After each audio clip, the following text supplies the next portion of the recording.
Hey everybody, good morning and welcome back to Mad Horse Barbecue. My name is Brian, and in today's video we're going to fire up my Pits and Spits Maverick 1250. We're going to do 3 racks of St. Louis style ribs. Now you might ask yourself, you just did St. Louis style ribs last week. I did. I burnt the absolute crap out of them. So today we're going to use my other grill here, and we're going to do the same exact cook, same exact rubs, same exact method. That method being cook to color, color not being burnt, but cook till you get the color you want. Wrap it till it's tender, sauce it, let that sauce set, and you're done. Just to touch on last week's video here, just for a minute or two. Basically, before I wrapped them, if you look in the video, you could tell that underneath 2 of the racks they were pretty black. I should have known that right as I put the ribs right on the grill. They kind of just did a tss. It kind of sounded like I was searing a steak.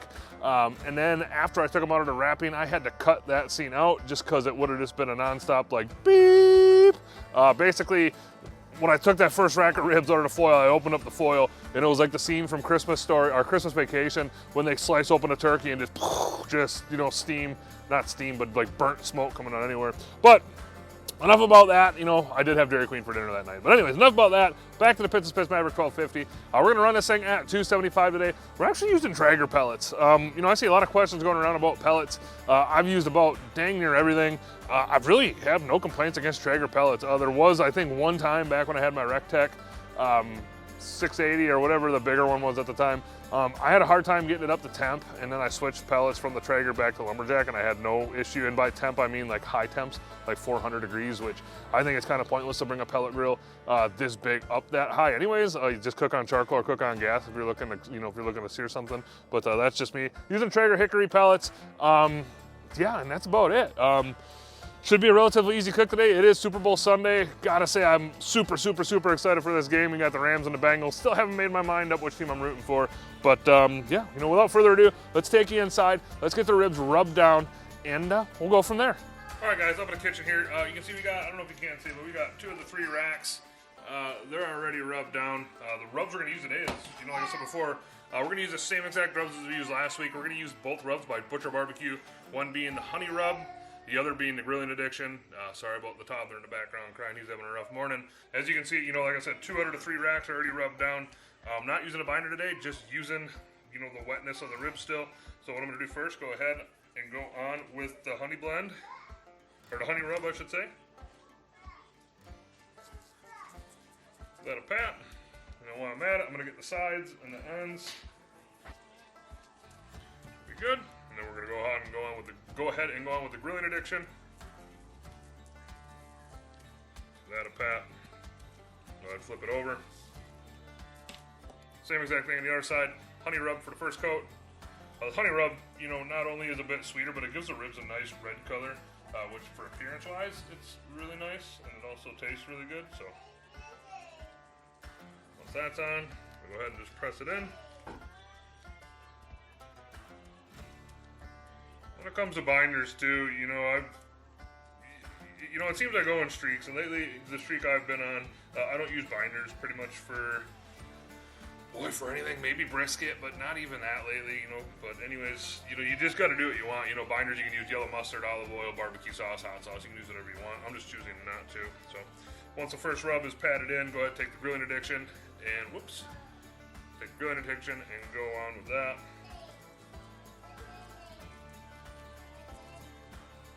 Go ahead and give that a pat as well. I'm going to go ahead and just leave all 3 of these racks sit out on this tray while the grill's coming up to temp. So we will see you when we're done at the grill.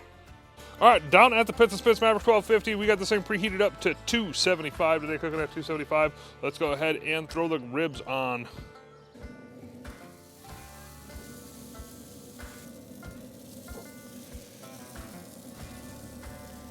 All right, ribs are on. Go ahead and close this thing down, and I'll probably check back in about an hour. All right, we are 1 hour in. Go ahead and take a peek at the ribs. Sunlight's coming in a little bad, kind of making it hard to see, but ribs are looking pretty dang good. Surface is starting to dry up. I'm just gonna kind of clean these up a little bit. And what I'm gonna go ahead and do is I have about a 50-50 mixture of apple juice water here. I'm just gonna go ahead and spritz these down. Okay, that's gonna be good for now. Go ahead and close this thing down, let it go for another half hour, and we'll check back in. All right, hour and a half in, take another peek at the ribs. Clean these up a little bit first. Give you a close-up. Again, kind of hard to see in that sunlight. There you go. But looking pretty good. I think I want to get these just a little darker in color, so I'm gonna let them go probably for another half hour, but before I do that, I'll give them another spritz.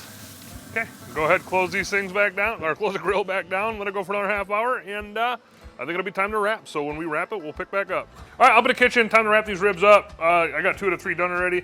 You can see these ribs got some nice color, starting to get a little bit of drawback on the bones.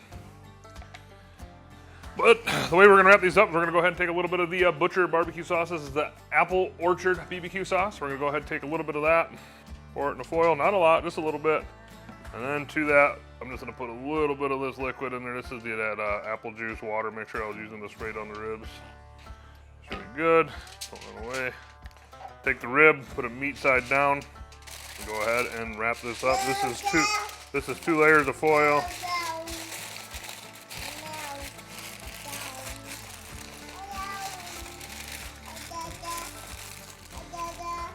And right back out to the pits and spits we go with these. These are going back out on the grill, meat side down.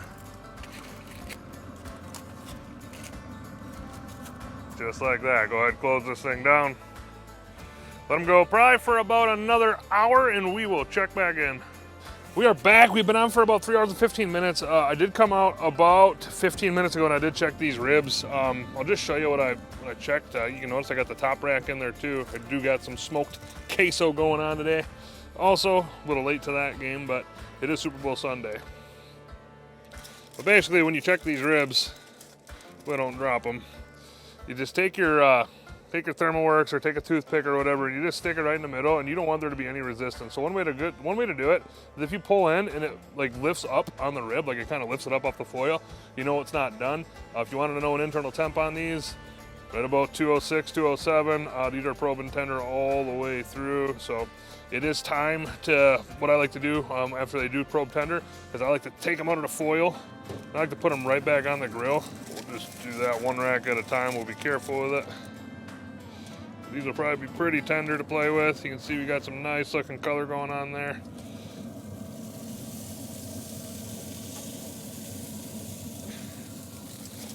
So when I did this last week on the GMG, these things burnt so bad that they were actually stuck to the foil. And you can see that's obviously not the case this time. And at this point of last week's cook too, it was just a non-stop onslaught of adult language.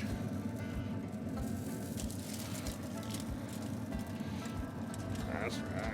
It's got a little dark there, but that'll be all right. Okay, I'm gonna go ahead and close this down. I'm gonna let these ribs just kind of set up for about 5 minutes. I'll be picked back up when we put the sauce on. 5 minutes is up. These ribs have had enough time to set up again, so let's go ahead. And I'm just gonna go ahead and paint both of these sides with some sauce. This is preheated sauce. The main reason you use preheated sauce when you're putting it on ribs, in my opinion, is it just spreads 10 times easier. So I'm just gonna put a light coat on the front and the back.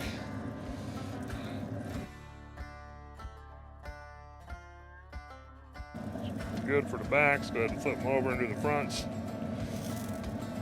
Do this. I'm just going to do this a little quicker here. Just going to pour it right on top.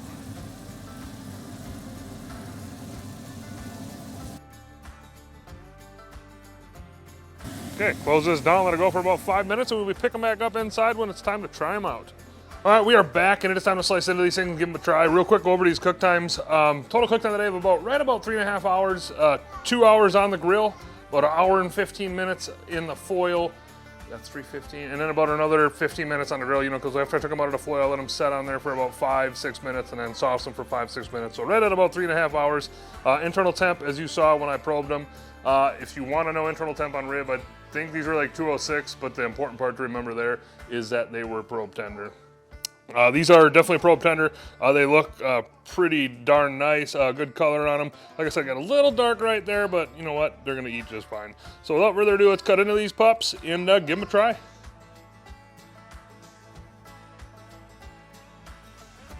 Take one right here. Give you a peek at it.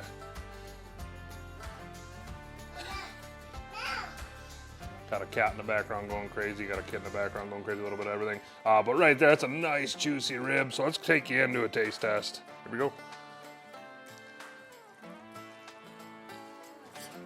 You know, might be a little over. You know, they bit a little much off the bone. But I'll tell you what, when I bite into a rib and it doesn't pull straight off the bone, that's kind of what I'm looking for. I got to try it again.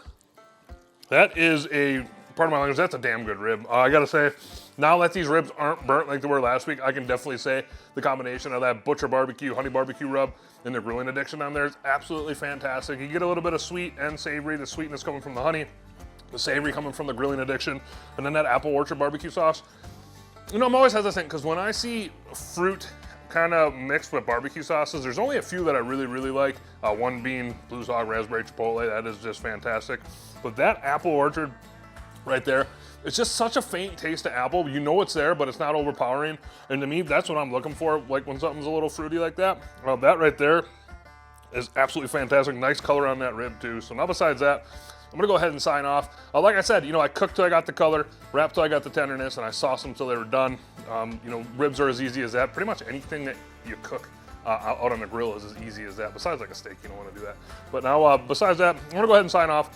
Make sure you hop on Butcher Barbecue for any of the stuff that I used in this video, as well as these white disposable cutting boards that you saw me cutting these ribs on. These are really handy to use.